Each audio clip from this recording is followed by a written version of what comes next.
अमावस्या की कथा। पीपल के वृक्ष की कथा।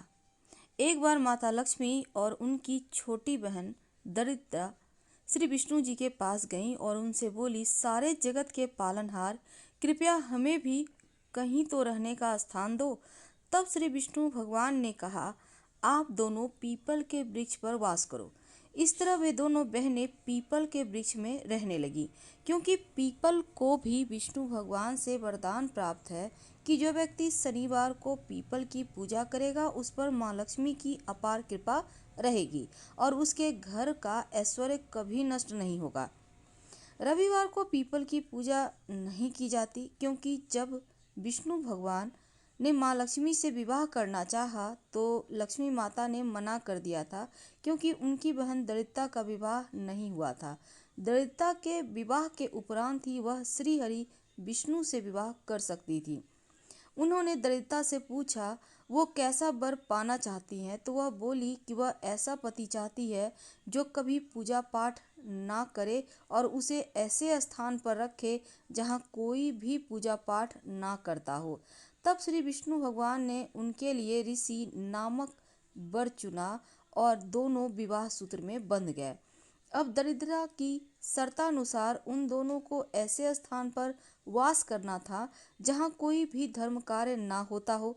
ऋषि उनके लिए उसका मन भावन स्थान ढूंढने निकल पड़े, लेकिन उन्हें कहीं पर ऐसा स्थान नहीं मिला।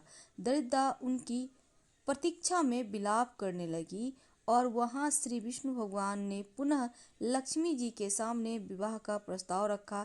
तो लक्ष्मी जी बोली, जब तक मेरी बहन की गृहस्थी नहीं बसती मैं विवाह नहीं करूंगी। धरा पर ऐसा कोई स्थान नहीं है जहाँ कोई धर्म कार्य ना होता हो।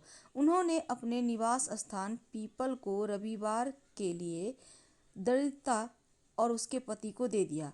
अतः हर रविवार पीपल के नीचे देवताओं का वास ना होकर दरिद्र का वास होता है और इस दिन पीपल की पूजा वर्जित मानी जाती है। इसी लोक विश्वास के आधार पर लोग पीपल के वृक्ष को काटने से भी डरते हैं, लेकिन साथ ही यह भी बताया गया है यदि पीपल के वृक्ष को काटना छाटना बहुत ही आवश्यक हो, उसे हर रविवार को ही काटा छाटा जाना चाहिए। अमावस्या की दूसरी एक कथा आती है। एक साहूकार था, उसके 7 बेटे, बहू और एक बेटी थी। साहूकार के यहाँ एक जोगी भिक्षा मांगने आता था। जब साहूकार की बहुएं जोगी को भिक्षा देती तो वो ले लेता, लेकिन जब बेटी भिक्षा देती तो वो नहीं लेता।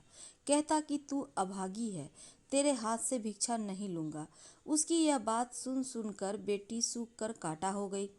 एक दिन उसकी माँ ने पूछा कि बेटी, तुझे अच्छा खाने को मिलता है, अच्छा पहनने को मिलता है, फिर भी तू सूख कर काटा हो रही है। अगर तुझे कोई परेशानी है तो हमें बता।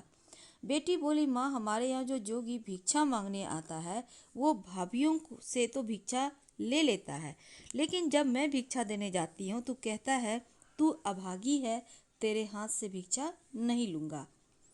दूसरे दिन जोगी जब भिक्षा लेने आया तो साहूकारिनी बोली कि एक तो मेरी बेटी तुझे भिक्षा देती है, ऊपर से तू उसे ही अभागी कहता है। जोगी बोला कि मैं तो इसके भाग में लिखा है वही कहता हूँ। तब साहूकारनी बोली कि जब तुझे इतना पता है तो इसको दूर करने का उपाय भी पता होगा।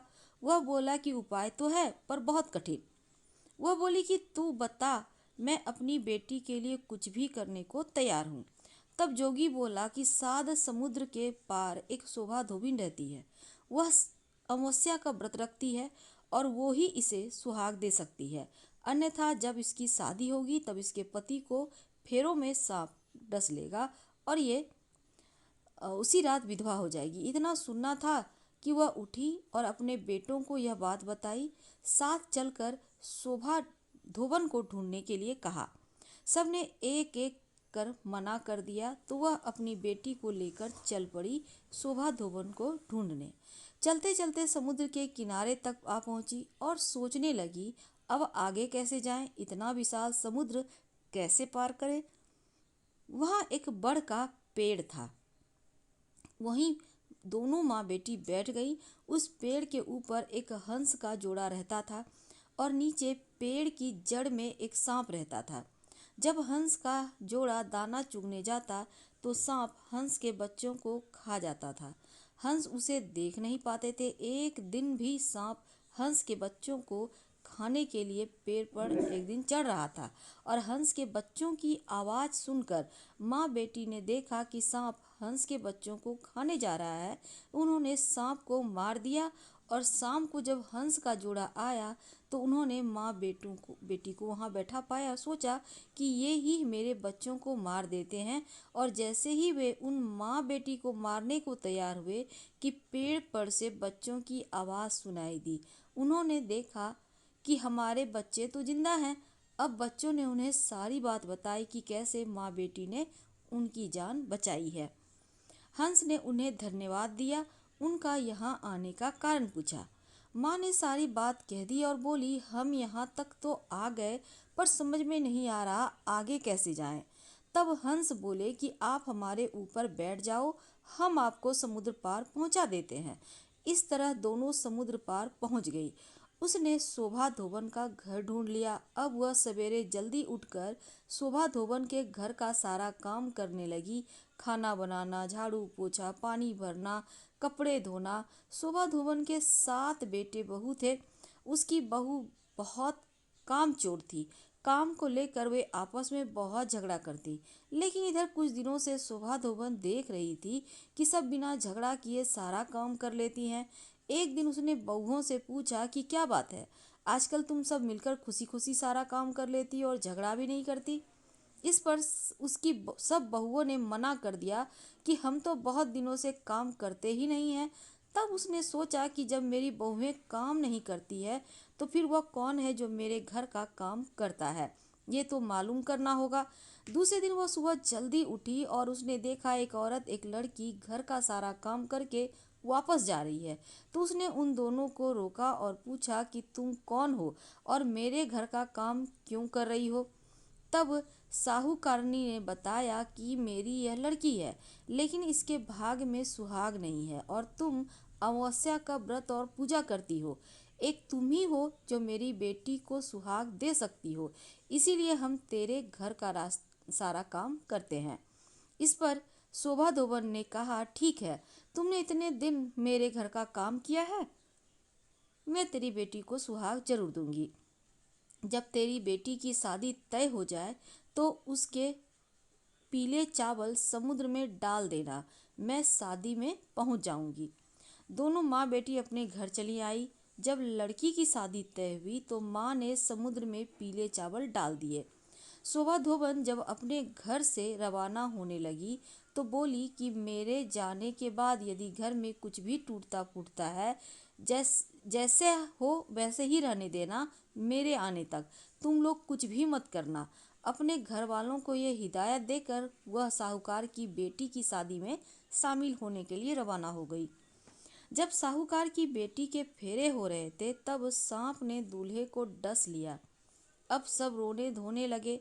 तब लड़की की माँ ने शोभा धोबन से कहा कि आज के दिन के लिए मैंने तेरे यहाँ काम किया था ताकि तू मेरी बेटी को आज सुहाग दे सके।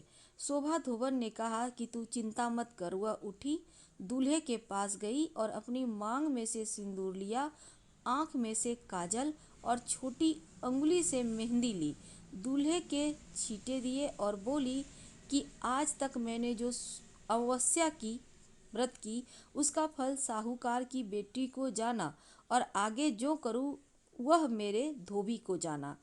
इसके ऐसा कहते ही दूल्हा ठीक हो गया। सब लोग बड़े खुश हुए। जब बारात विदा हो गई तो शोभा धोबन जाने लगी। तब सबने कहा कि अभी तो आपको विदा ही नहीं किया है, अभी आप कैसे जा सकती हैं। शोभा धोबन ने कहा कि मेरे घर को ऐसे ही छोड़कर आई थी, पता नहीं मेरे पीछे से वहाँ क्या हो रहा है। आप विदा ही करना चाहते हैं तो मुझे एक मिट्टी का कलश दे दो।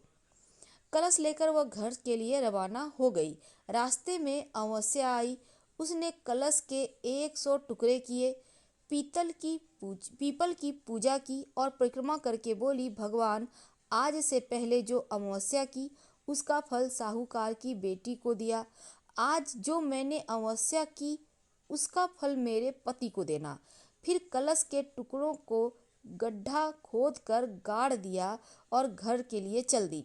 उधर घर पर उसका धोबी मर गया।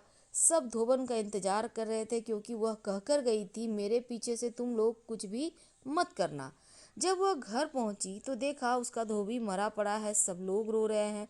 उसने कहा कि सब लोग चुप हो जाओ और वह अपने धोबी के पास आई, अपनी मांग में से सिंदूर लिया, आंख में से काजल, छोटी उंगली से मेहंदी निकालकर छींटे दिए और बोली, भगवान, आज से पहले जो अमावस्या की फल साहूकार की बेटी को दिया था, लेकिन आज जो मैंने अमावस्या की है उसका फल मेरे पति को देना। ऐसा करते ही उसका पति उठकर बैठ गया। इतने में ब्राह्मण आया और बोला, जजमान, अमावस्या का दान दो। धोबन बोली कि मैंने तो पीपल के पेड़ के पास गाड़ दी, वहां से निकाल लो।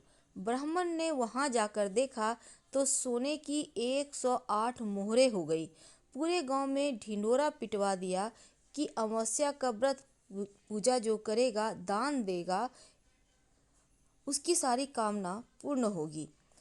हे सोमवती अमावस्या माता, जैसे आपने साहूकार की बेटी को सुहाग दिया और धोबी को जीवन दान दिया, वैसे ही सबको देना।